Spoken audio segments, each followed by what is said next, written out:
हमारे देश में गाय एक राजनीतिक पशु बन गया है, जिसके जरिए तमाम राजनीतिक दल वोटों का दोहन करने का अथक प्रयास कर रहे हैं। कुल मिलाकर गाय इन दिनों राजनीति की शतरंज का मोहरा बन गई है।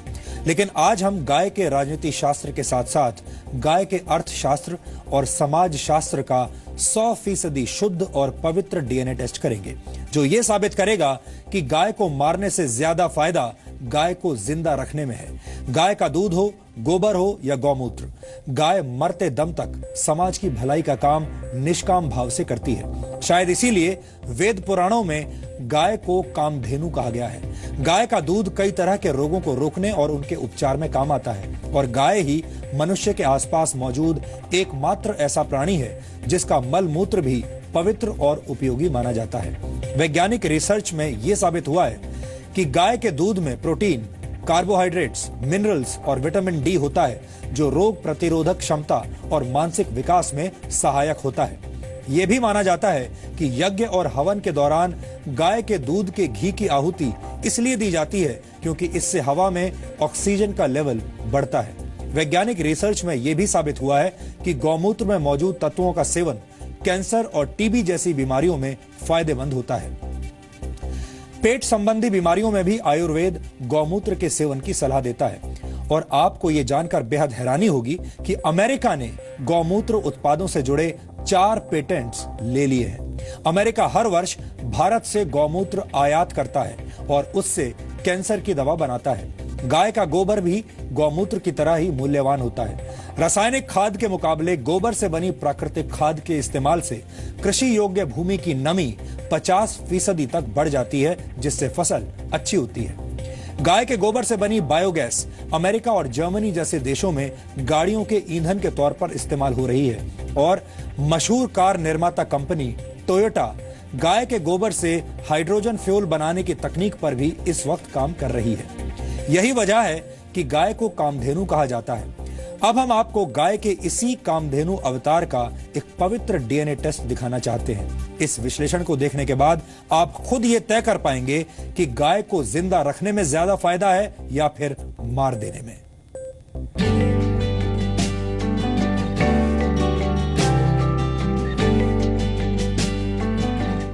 आज हम आपको बताएंगे कि माता और मांस से आगे गाय वो कामधेनु है जो इस देश से बेरोजगारी को खत्म कर सकती है। गाय वो जानवर है जो इस देश में पेट्रोल और डीजल की कीमतों को जमीन पर ला सकती है।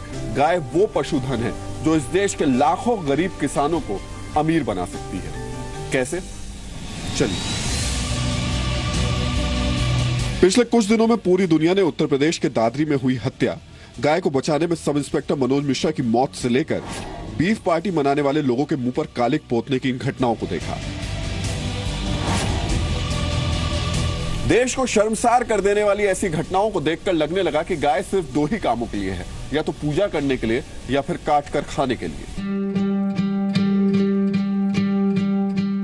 लेकिन आप हैरान रह जाएंगे, जो गाय दूध नहीं दे सकती, जिसके हाथ पैर बेकार हो चुके हैं, जिसे बेकार समझकर सड़क पर छोड़ दिया जाता है, जिसे 5-6 हजार के लिए मांस का टुकड़ा समझा जाता है, वो गाय हर महीने एक बेरोजगार को सिर्फ गोबर और गौमूत्र से 5 से 6 हजार रुपए का रोजगार दे सकती है। गाय गौ का मूत्र भी हमने काफी 10 रुपये लीटर भी लगाए तो भी 5 लीटर 50 के हिसाब में 8-10 हजार महीने का तो एक गाय आराम से आपको गोबर मूत्र दे सकती है।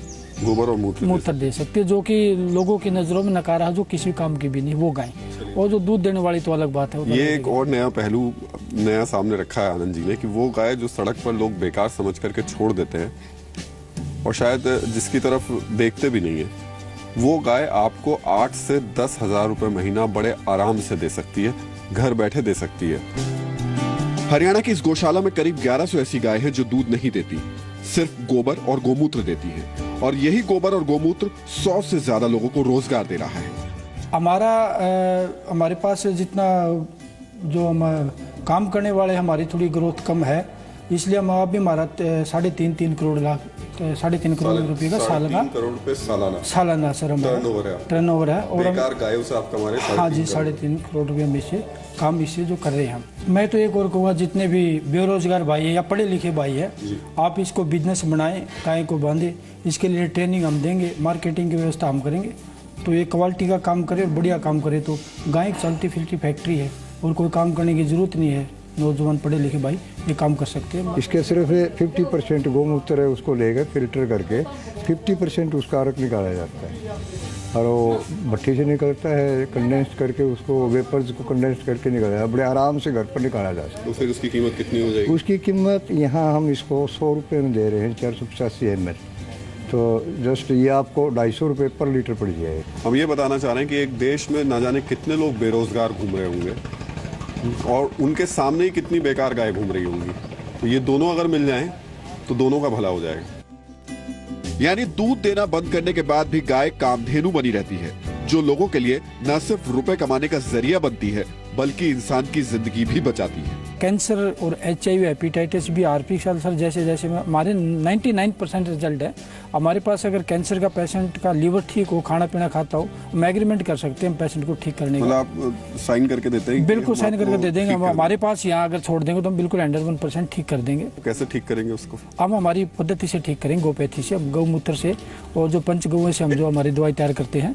बड़ा अफसोस होता है जब कोई पूर्व न्यायाधीश या विधायक सरेआम बीफ खाने का दम भरता है और धर्म का झंडा उठाने वाला कोई शख्स चेहरे पर कालिक पोत देता है। सवाल उठता है, भड़काऊ ट्वीट और भाषण देने वाले ये पढ़े लिखे लोग क्या बेरोजगारी दूर करने के गाय के इस पहलू को लोगों को समझा और बता नहीं सकते थे? गाय का फायदा सिर्फ गोमूत्र तक नहीं है। गाय के गोबर से बनने वाली खाद के बारे में तो सबको पता है। ये प्रत्यक्ष को प्रमाण की आवश्यकता नहीं है। गंध जहाँ होगा, गोबर होगा, मूत्र होगा, मक्खी अवश्य आएगी, लेकिन आप यहाँ देखिए मक्खी मच्छर एक भी नहीं। ये इसकी पहचान है। तो ये किसानों को बताते हैं कि किस प्रकार से ये पौधे में जो पेस्टिसाइड्स है, कीड़े मकोड़े हैं, उनको कैसे दूर फसलों से करता है। लेकिन अब गोबर से तैयार हो रहे बायो वाटर की नई तकनीक फसल के उत्पादन और गुणवत्ता को बढ़ा रही है। डॉक्टर संजीव, ये बायो वाटर क्या है और इसका फायदा क्या है? ये जो बायोगैस बनने के बाद जो बाई प्रोडक्ट बचता है उसमें इस प्लांट में सॉलिड जो गोबर है उसको अलग निकाल दिया जाता है और जो लिक्विड वाटर है उसको अलग निकाल दिया जाता है। तो जो लिक्विड वाटर है उसमें गोबर और गौमूत्र है, उसको हम यहाँ से टैंक में भर के ले जाते हैं। हमने अपने फार्म पे टैंक बनाए हुए हैं, उसमें हम बायो वाटर को डालते हैं और उसमें बैक्टीरिया हम कल्चर करते हैं। वो बैक्टीरिया फिर जब हम सिंचाई करते हैं तो उसके साथ, सिंचाई के साथ ही हम उन बैक्टीरियाज को बायो वाटर के साथ दे देते हैं, जो कि खेत में चला जाता है। और खेत में जाने के बाद जो यूरिया DAP डालने से जो हमारा माइक्रोब्स थे वो मर गए, तो हमने उनको बैक्टीरिया दे दिया। जब बैक्टीरिया खेत में जाएगा वो अपना काम करेगा। जब माइक्रोबियल लोड यानी जो सूक्ष्म जीव हैं वो ज़्यादा